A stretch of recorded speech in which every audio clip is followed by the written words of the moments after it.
Okay, time for some Wikipedia. So the Lavochkin, I'm not pronouncing that correct, LA-7, named the Finn by the Westerners. It was made between 1944 to 46, and over 5,700 of them were made. It had a length of 8.6 meters, a wingspan of 9.8 meters. It could go 661 kilometers per hour, and there were 3 cannon on the thing, 3 B-20 cannons. I don't know what that means. It was also piloted by the top Soviet ace. This ace had 17 kills. The name is Ivan Kozedub. I'm not pronouncing that correct either, sorry. So this ace, of those 17 downings, one was a German Me-262 jet fighter plane. So this dude took out a jet plane with this thing. So that's pretty impressive. Very cool, very cool.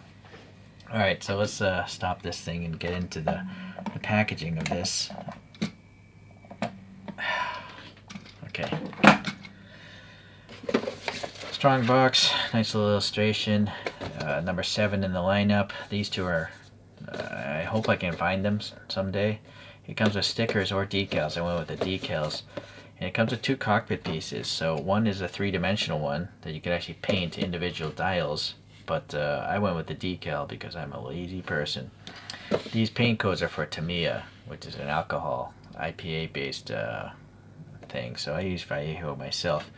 Okay, so yeah, the sticker sheet, I don't know, maybe, I don't know what I would use those for. What if I have some really cheap toy?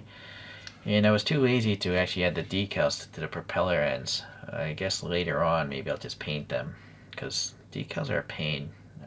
I'm not a fan. They might rip up. So the instructions are pretty straightforward, especially on something with almost no parts. So just be mindful you have to trap the axle that holds the propeller in these shells. You don't have to put the propeller on yet, but yeah, maybe you do. No, maybe you don't. And you also have to trap the rear landing gear, so you're going to have to paint that after you paint the whole body. Okay, so there also is a piece that goes inside the wheel, and that's what grabs onto the axle so you can actually spin the tire. Okay, so the canopy is nice because it has good height definition, so you can paint it. Alright, so let's get into this now.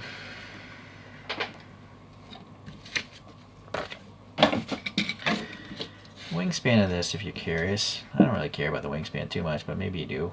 It's 12.5 centimeters. That's around the average of these deformed airplanes, it seems. Starting at the bottom, this was the raw plastic color. The whole model kit came in this color, so I left it alone because that's what it looks like. And so the decals are fine, I guess. They worked okay. And now there's actually decals for the inside of the wheels, so you don't have to actually paint the tires. This was molded in black already, so you could just add the decal and just rattle can matte, which is what I ultimately did later. There's also a decal on that side, so you don't have to worry about that. So I think that's really smart, because painting a tire is very difficult. It's good to, ideally they would just have a separate wheel and you slide the tire on, just like 1/64 scale cars do. See, like this, yeah, this is difficult to paint, you know. I had to wear magnifying glasses to do it. So let's see here. This is a big decal. You might want to possibly cut the 27 off and do it separately, but I didn't actually have a problem getting this big decal on. You'll see all these nice panel details, all these little crevices, panel gaps, these raised ridges on the rudder there. I don't know what this bump is for. So I guess these might indicate the cannons. Maybe there's 2 cannons there. I don't know if this has a 3rd one or not. That obviously spins. There's a little recess here. I had to hand paint all this black afterwards because I had to mask it off, paint this all red. I did put the propeller on later. I used a Display marker to paint the center of this propeller, by the way. Okay, so yeah, I basically I put the model together, I masked off the whole bottom, then I shot the whole top with this gray, and then I hand painted these green stripes because my airbrush skills are not very good. You notice there's a big wide cockpit, and the cockpit is Well, yeah, it can come off. I 3D printed my own character. It's got a little, yeah, that. So the gauges are in there, but they're so far underneath the cowl. It's really hard to see, right? It's so far ahead. I'm not sure why they did that. I also wish they just included a cartoon character, because you have this detailed, relatively detailed cockpit and nothing to put in it. It's really odd. But what I do really appreciate from this brand, and why I think this brand is the best of the deformed airplanes so far, is look how high this ridge is. It's that high. So I used liquid masking on this, and you can just remove it, and it's fine. I think it would actually probably be easier if you even just hand painted this, because this is raised so far away from the window area. You could easily do it, and even if you mess up, you just take a tiny toothpick and you scrape off the excess paint. When it's relatively wet still, or moist, dry but not like a week old dry paint. So yeah, the cockpits by this brand are the best that I've run into. The Hasegawa ones, there's almost no change between the window and what's supposed to be painted, so that's what I don't like. Okay, so yeah, 4 little things, nice friction fit, works pretty well.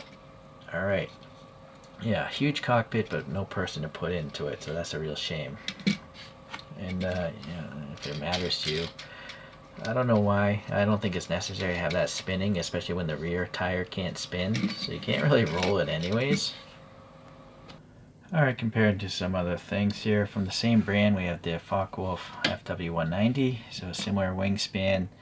This one has a really narrow cockpit though. I had to 3D print a little Snoopy character with.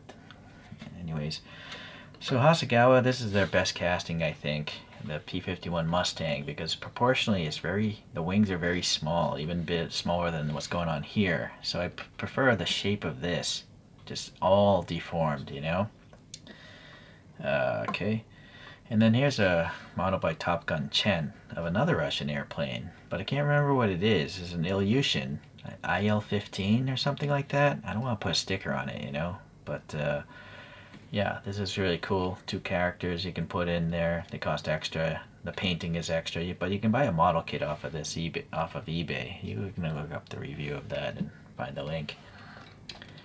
All right, so yeah, I feel like the Russian airplanes don't get much credit in World War II. It's more about the ground troops, the tanks and stuff. But yeah, they definitely had airplane technology going.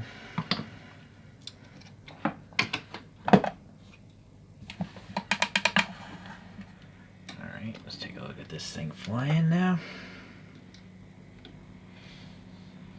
So Tiger Model, great stuff. I really like your model kits. They're quick, they're easy, and most importantly, the cockpit is easy to paint.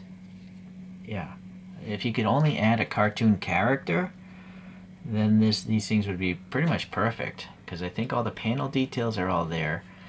I feel the decals are a little bit thin. Maybe they could be thicker if you're aiming for children. Right now all these deformed airplane kits are more for adults because of the decals being so thin. Alright, well thanks for watching. We'll see you in the next deformed airplane video. I'm flying out.